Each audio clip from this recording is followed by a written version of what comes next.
वेद क्या है? क्या है वेद पुराण? कैसे हुई इनकी उत्पत्ति और किसने की इनकी रचना? कुल कितने वेद हैं और उनके नाम क्या क्या हैं? कौन सा वेद किस विषय से संबंधित है और कौन से वेद में क्या लिखा है? अर्थात वेदों से संबंधित संपूर्ण जानकारी बीएल ज्ञान के इस एपिसोड में आपको मिलने वाली है, इसलिए वीडियो के आखिर तक बिना स्किप किए जरूर बने रहें। नमस्कार, मेरा नाम बीएल सनोटिया है और आप देख रहे हैं बीएल ज्ञान। धर्म, अध्यात्म, रहस्य, रोमांच और जीवन में काम आने वाली अनेकों प्रकार की महत्वपूर्ण, अद्भुत और अलौकिक जानकारियों से भरपूर वीडियोस देखने के लिए आप अपने इस चैनल बीएल ज्ञान को सब्सक्राइब जरूर करके रखें, ताकि इस चैनल पर आने वाले वीडियोस के नोटिफिकेशन आप तक सबसे पहले पहुंच सके। वेद दुनिया के प्रथम धर्म ग्रंथ है। इन्हीं के आधार पर दुनिया के अन्य मजहबों की, अन्य धर्मों की उत्पत्ति हुई, जिन्होंने वेदों के ज्ञान को अपने अपने तरीके से अपनी अपनी भाषाओं में प्रचारित किया। वेद ईश्वर द्वारा ऋषियों को सुनाए गए ज्ञान पर आधारित है, इसीलिए इन्हें श्रुति भी कहा गया है। सामान्य भाषा में वेद का अर्थ होता है ज्ञान। वेद पुरातन ज्ञान और विज्ञान का अथाह भंडार है।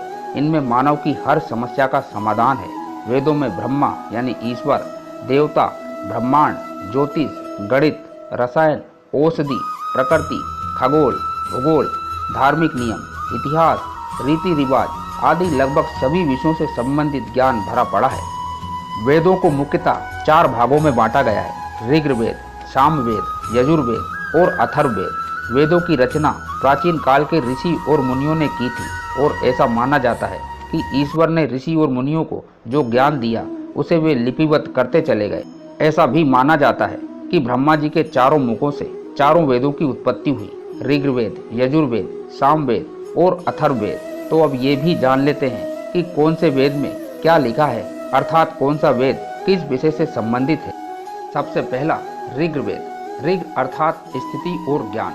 ऋग्वेद संसार का सबसे पहला वेद है जो पद्यात्मक है। इसके 10 मंडल अर्थात 10 अध्याय में 128 सूक्त हैं, जिसमें 11,000 मंत्र हैं। इस वेद की 5 शाखाएं हैं: सांकल्प, वासकल्प, अश्लायन, संखायन और मांडुकायन। इसमें भौगोलिक स्थिति और देवताओं के आह्वानों के मंत्रों के साथ साथ और भी बहुत कुछ लिखा है।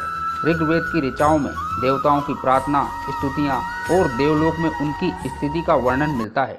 इसमें जल चिकित्सा, वायु चिकित्सा, सौर चिकित्सा, मानव चिकित्सा और हवन द्वारा चिकित्सा आदि की जानकारी मिलती है। ऋग्वेद के 10वें मंडल में औषधि सूक्त यानी दवाओं का भी जिक्र मिलता है। इसमें औषधियों की संख्या 125 के लगभग बताई गई है, जो कि 107 स्थानों पर पाई जाती है। दूसरा है यजुर्वेद। यजुर्वेद का अर्थ है यत प्लस जू बराबर यजु। यजु का अर्थ होता है गतिशील तथा जू का अर्थ होता है आकाश। इसके अलावा कर्म और श्रेष्ठतम कर्म की प्रेरणा। यजुर्वेद में यज्ञ की विधियां और यज्ञों में प्रयोग किए जाने वाले मंत्र दिए गए हैं। यज्ञ के अलावा तत्व ज्ञान का वर्णन भी यजुर्वेद में मिलता है। तत्व ज्ञान अर्थात रहस्यमय ज्ञान, ब्रह्मांड, आत्मा, ईश्वर और पदार्थों का ज्ञान। ये वेद गद्यमय है। इसमें यज्ञ की असल प्रक्रिया के लिए गद्य मंत्र दिए गए हैं। इस वेद की 2 शाखाएं हैं, शुक्ल और कृष्ण। तीसरा है सामवेद। सामवेद साम शब्द से बना है। इसका अर्थ रूपांतरण, संगीत, सौम्यता और उपासना होता है।